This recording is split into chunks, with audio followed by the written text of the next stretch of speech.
Alright, so we talked about, discipline, ano pa yung mga kailangan mong makuha from, not just from your lessons, but also sa sarili mo, di ba? Ano yung mga kailangan mo. But also, maybe another undervalued aspect of mentorship or yung pagkakaroon ng teacher is how you get the proper mindset when you deal with problems or how you solve problems when it comes to technique, interpretation, music in general, di ba?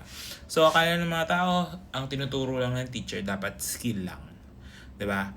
They think, tuturo lang naman niya sa akin paano mag-vibrato or paano mag-bowing, ganyan. Pero, a good mentor, a good teacher would also teach you mindset. No? Mindset in the sense na, ano ba dapat yung tumatakbo sa isip mo. Parang, siguro, we can also call it diskarte. No, siguro pwedeng ganun, no? Kasi ako, personally, sa mga naging mentors ko, they taught me how to think like them. No, kung paano nila nasosolve yung problema when it comes to playing, di ba? So, for example, naalala ko yung teacher ko nung college, no, kay Sir Esmilia, natutunan ko na, yun, yung mga problema na kinakaharap natin, minsan, kailangan mong intindihin yung principles behind it. Okay? Kaya the way I teach, laging merong reason bakit ko sinasabing ganito, ganyan, di ba? Kasi hindi natin pwede sabihin sa estudyante natin, for example, na hindi maganda yung tugtog mo. Di ba? You have to be objective about it. Okay, hindi siya maganda in what way?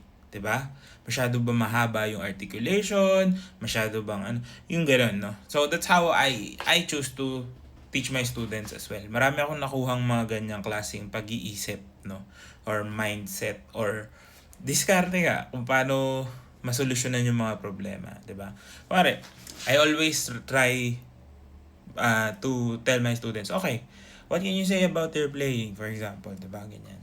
Sabi niya, pangit. Okay, sige, pangit. Sabi mo, pangit. Paano mo nasabi pangit, diba? So, it helps you understand na saan ka, no? Kung ano yung dapat mong kailangan mong gawin. Kasi hindi tayo pwede magtuturo na, okay, hindi maganda, tapos wala tayong reason about it, no? For example. Another way, diba? Kung paano mo i-accept criticism, diba? Minsan yung iba, may mga teachers na they let their students na, sige, tanggapin mo na mali yung ginagawa mo, ganyan. Use it as a fuel or something, whatever, para mas gumaling ka. Some teachers do it the other way, no? Lahat ng klase nang pumapasok na sa isip mo, whether that's good or bad, pakinggan mo lang tapos pasok dito, labas sa kabilang tenga. 'Di ba? Ganon, may mga ganong mindset din ng mga teachers. So, depende yan kung paano mo masosolusyonan. And sometimes doon nagkakatalo how students and teachers meld together or work together. Kaya minsan may mga teacher na hindi para sa isang ganitong klaseng estudyante, 'di ba? May mga estudyante na hindi gusto yung teaching style ng isang teacher. So, ayun yung mga nakukuha mo din, no? Hindi lang basta knowledge, hindi lang basta technique, hindi lang yung expertise nila, but also the way they think, the way they understand the topics, no? Yung mga pinagdadaanan nila, yung mga experiences and struggles din nila. Those are actually more valuable, no? We can call it like the intangibles, no? Yung mga bagay na hindi mo maka-quantify, things that you can't grasp. But still, that's why you pay them. Ganun yung yung understanding, 'di ba? That's why hindi lang basta technical, hindi lang basta magaling tumugtog, 'di ba? Kailangan mai-impart niya sa iyo yung natutunan niya sa ganung klaseng pagtugtog. How they got to that point, 'di ba? And pag nakakuha mo yun, naintindihan mo how they think, how they act, how they solve problems, then siging sigurado ko sa inyo, sulit yung binayad yun doon sa mentor nyo na yan, di ba? Kasi, if natuto ka lang tumugtog, no? If you just learned how to play, let's say, a certain song, hindi mo naman nakuha yung proseso. Paano mag-aral? Yun ang mas importanteng matutunan. Because you can practice all you want, but if you don't know which part or what part you need to improve, what's the problem, hindi ka rin gagaling, di ba? So, yun yung mga things that you don't really see kasi hindi mo na experience pa, but a lot of students would understand what I'm trying to say.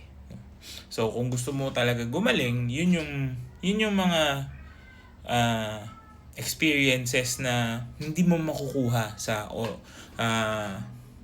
tawag dito, kapapanood mo ng videos lang, or just listening to others without feedback, kasi hindi mo nakikita or hindi mo makukuha yung sinasabi nila sa'yo, no? That's why learning an instrument usually is a personalized instruction. Hindi siya pwedeng general, no? Especially the violin. Malaking factor yung body natin. No, when I say body natin, the hands, the fingers, the size of your arm, the length of your arm, and even the way you stand, 'di ba? Lahat 'yan factor. So, if you are just going to try to wing it, no, sa dahil nagsi-self-study ka, marami kang hindi maiintindihan. And even how to solve problems nga, 'di ba? How to identify problems, no? And yun yung the things that you don't actually see. So, yeah, if you want me to share more about this topic, just comment down below. And, yun, make sure to follow me and good luck sa'yo.